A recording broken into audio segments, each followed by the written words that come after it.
Bien, bonjour les secondes. J'espère que je vous ai pas perdu en faisant écouter cette petite berceuse de bon matin. Berceuse qui est une dédicace au cours sur lequel nous allons travailler aujourd'hui, puisque nous allons continuer à travailler sur la démographie, bien évidemment, et nous allons notamment étudier les taux de natalité, donc les naissances, d'où cette petite allusion à un moment que vous avez tous connu un peu dans votre vie, celui où votre papa ou votre maman vous mettez une petite musique dans votre berceau juste avant de vous laisser, vous regardez comme la dernière, ou du moins la première merveille du monde, avec leur regard tout émerveillé.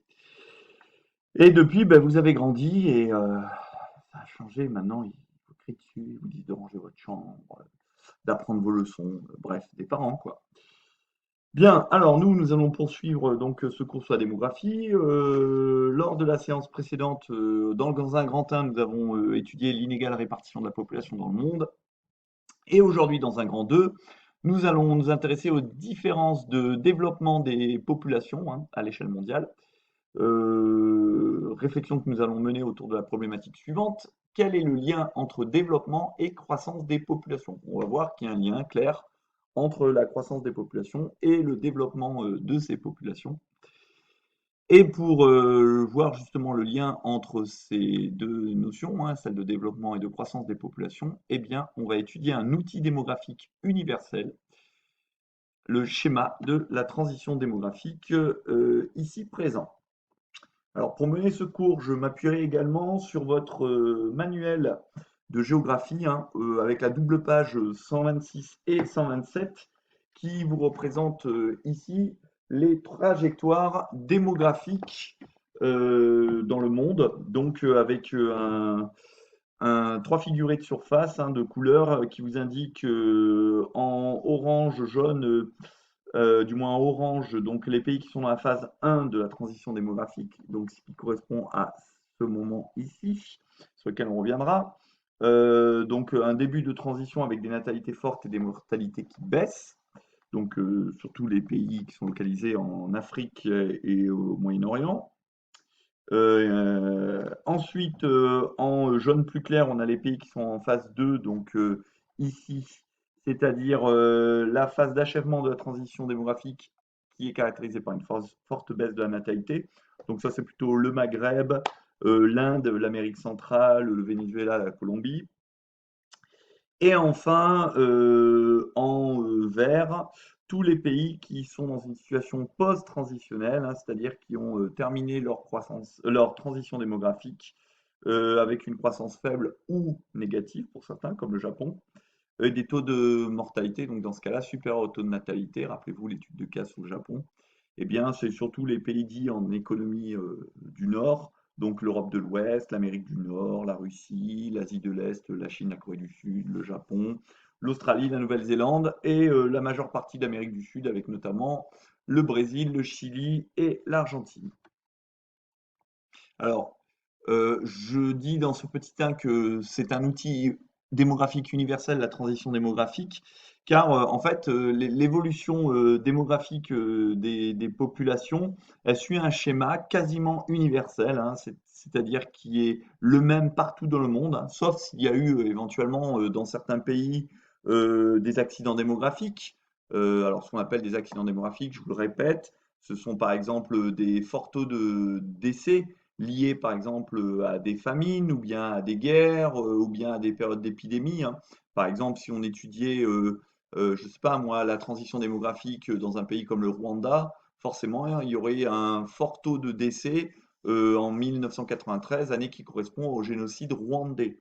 De même, si on étudiait la transition démographique en Éthiopie, eh bien, la famine des années 80 apparaîtrait dans le schéma de la transition démographique de ce pays. Mais à part ces accidents démographiques, grosso modo, à l'échelle mondiale, tous les pays suivent le même modèle universel qu'on appelle la transition démographique. Alors ce modèle universel, je vous l'ai mis dans le cours, c'est un schéma qu'il faut connaître et qui se déroule grosso modo en 4 étapes. Alors la première étape, je vous l'avais déjà rapidement expliqué concernant le Japon, c'est ce qu'on appelle la phase pré-transitionnelle. Donc ici, il y a marqué pré-transition. C'est une phase qui est caractérisée par un taux de mortalité, donc la courbe ici en rouge, donc le nombre de décès pour 1000 habitants, qui est élevé, autour d'une quarantaine de milliers de décès pour 1000 habitants. Vous avez un taux de natalité également qui est élevé, autour de 40 naissances pour 1000 habitants. Donc les gens font beaucoup d'enfants, mais par contre, il y a beaucoup de décès. Du coup, la différence entre les deux, qui est matérialisée par une couleur un peu saumon, là, qu'on devine un petit peu, qu'on appelle le taux d'accroissement naturel, eh bien, le taux d'accroissement naturel, vu que le taux de mortalité et le taux de natalité sont élevés, eh bien, le taux d'accroissement naturel ou le taux de croissance de la population, si vous voulez, il est faible. Parfois, il est positif, parfois il est négatif, ça dépend des années, mais globalement, sur plusieurs siècles, il va être faible. Donc la population mondiale a une croissance lente, faible. Ensuite, eh bien, la population va rentrer dans ce qu'on appelle la première phase de la croissance démographique. Donc, c'est ce qu'on appelle la phase de la transition proprement dite, qui comporte deux étapes. Donc, phase 1, phase 2. Et cette durée est variable selon les pays. Donc, quand un pays rentre dans la première phase de la transition, eh bien, il y a d'abord une baisse de la mortalité grâce aux avancées de la médecine, par exemple de la vaccination, grâce aux avancées de l'hygiène, grâce aussi au progrès de l'alimentation. Donc, si vous avez une population qui est mieux soignée, qui est mieux nourrie, qui fait plus attention à son hygiène, eh bien, il y a moins de mortalité. Donc, on a une baisse rapide de la mortalité. Vous voyez, hein, la courbe de la mortalité s'effondre. C'est ce qu'on appelle aussi la transition sanitaire. Donc, le passage d'un état où les gens ne prenaient pas vraiment soin de leur hygiène, ne pouvaient pas vraiment se soigner, à un état où dorénavant, ils sont mieux soignés, ils prennent davantage soin de leur hygiène. Donc, fort déclin de la mortalité.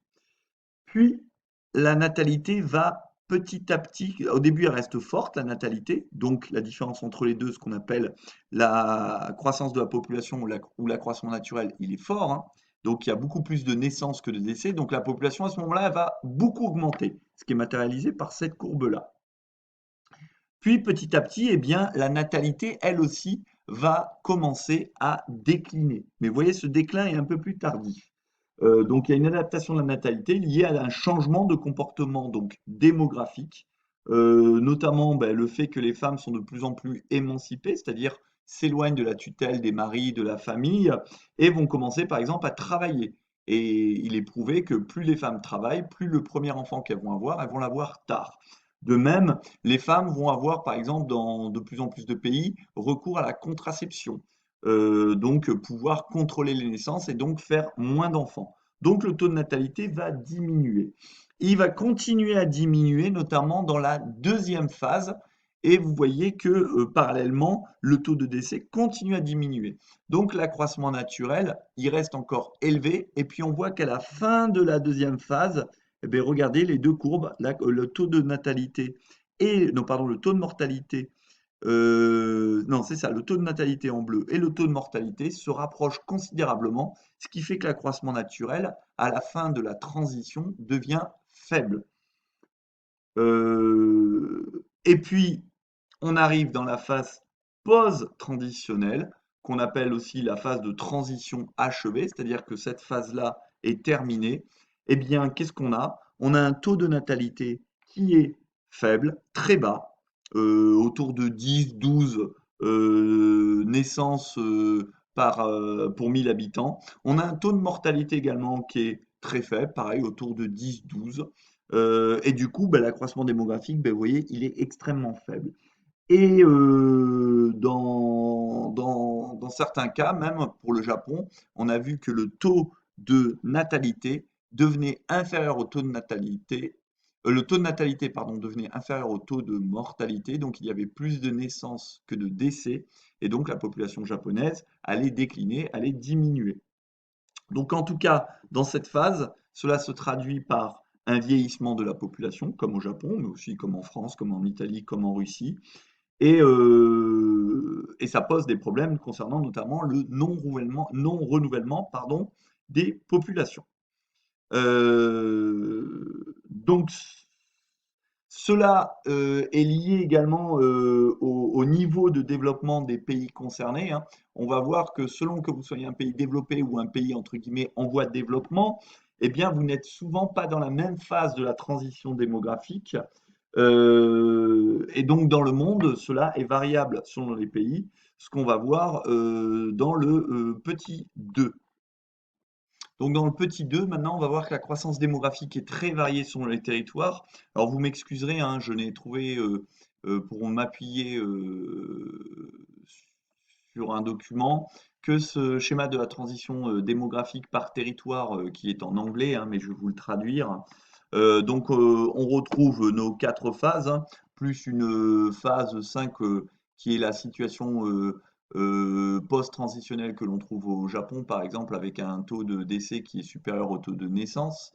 Mais on va se concentrer pour l'instant sur les quatre premières étapes.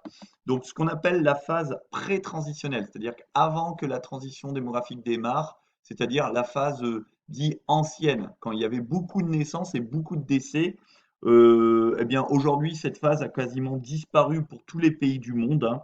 Elle est uniquement valable pour quelques tribus indigènes dites primitives, hein, qui vivraient vraiment au fin fond de la jungle, en Papouasie-Nouvelle-Guinée ou en Amazonie, euh, où là, on aurait donc des taux de naissance et de natalité extrêmement élevés, donc avec beaucoup de décès, beaucoup de naissances, et donc une croissance de la population, comme vous le voyez, qui est très faible.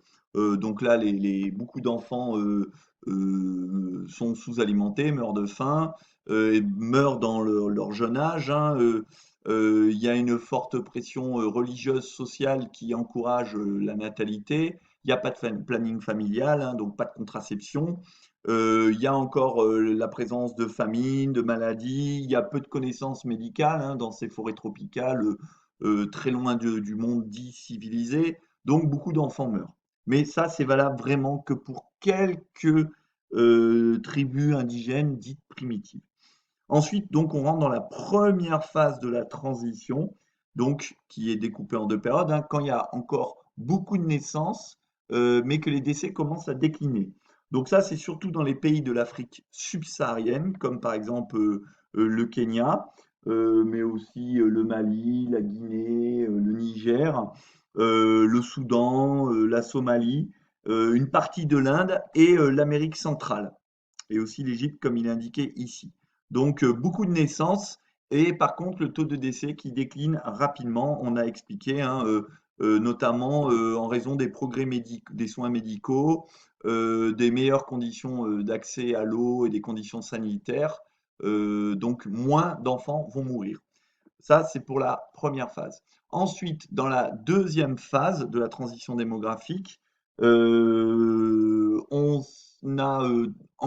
a une baisse encore plus rapide donc, du taux de natalité, hein. Le taux de natalité va rattraper le taux de mortalité. Et ça correspond à des pays comme le Brésil ou des pays comme le Maghreb. Donc des pays comme le Brésil ou le Maghreb sont plutôt situés ici. Et la phase de transition achevée, donc quand la transition démographique est terminée, hein, que dorénavant on a peu de naissances mais aussi peu de décès, c'est surtout les pays du Nord, hein, essentiellement, donc les États-Unis, l'Europe de l'Ouest, le Japon, la France, le Royaume-Uni, l'Asie de l'Est également. Et puis la phase de déclin démographique, hein, situation post-moderne, hein, c'est un pays par exemple comme l'Allemagne, puis on a vu aussi comme le Japon, hein, avec une décroissance de la population, donc une population qui aurait tendance à diminuer. Alors évidemment, s'il y a eu autant de baisse de la natalité, hein, dans ces pays-là, hein, les pays riches, les pays du Nord, c'est en raison du planning familial, de la contraception, des bons soins de santé, du meilleur statut des femmes, qui se marient beaucoup plus tard, hein. En France, c'est autour de 30 ans, l'âge du mariage. Et tout cela explique qu'il y a très, très peu de naissances aujourd'hui.